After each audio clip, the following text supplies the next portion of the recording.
এই জন্য প্রিয় ভাইরা, যে দাদার দেশে পালিয়ে গেছে, সেই দাদার দেশের যিনি প্রধান, তিনি ৭১-এর মুক্তিযুদ্ধ নিয়ে কটাক্ষ করেছেন।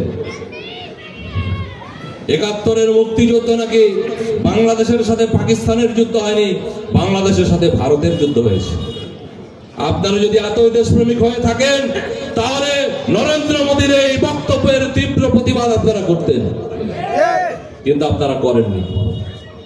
আমরা পার্শ্ববর্তী দেশের প্রধানমন্ত্রী নরেন্দ্র মোদীকে বলতে চাই, বাংলাদেশের তৌহিদি জনগণ, বাংলাদেশের 18 কোটি জনগণ, বাংলাদেশের বিভিন্ন মতের, বাংলাদেশের বিভিন্ন দল, রাজনৈতিক ময়দানে মত পার্থক্য থাকতে পারে, কিন্তু বাংলাদেশের স্বাধীনতা, বাংলাদেশের সার্বভৌমত্ব, বাংলাদেশের উন্নতি, বাংলাদেশের অগ্রগতিকে যারা বাধাগ্রস্ত করবে, বাংলাদেশের 18 কোটি জনগণ শিরাডালা প্রাচীর হয়ে বাংলাদেশের স্বাধীনতা সার্বভৌমত্ব রক্ষা করবে।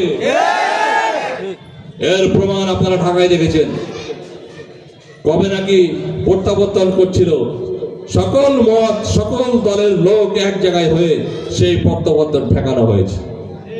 আগামী দিনে এইরকম আচরণ করলে তখনও ঠেকানো হবে। প্রিয় ভাইরা, আজকের এই সমাবেশ থেকে আমরা উদাত্ত আহ্বান জানাচ্ছি। এই বল ইউনিয়নের অধিবাসী আমরা এই বল ইউনিয়নের সন্তান। এই ইউনিয়ন যদি ভালো থাকে, আমাদেরকে ভালো লাগবে। এই ইউনিয়নের যদি উন্নতি হয়, আমাদেরই গর্বের বিষয়।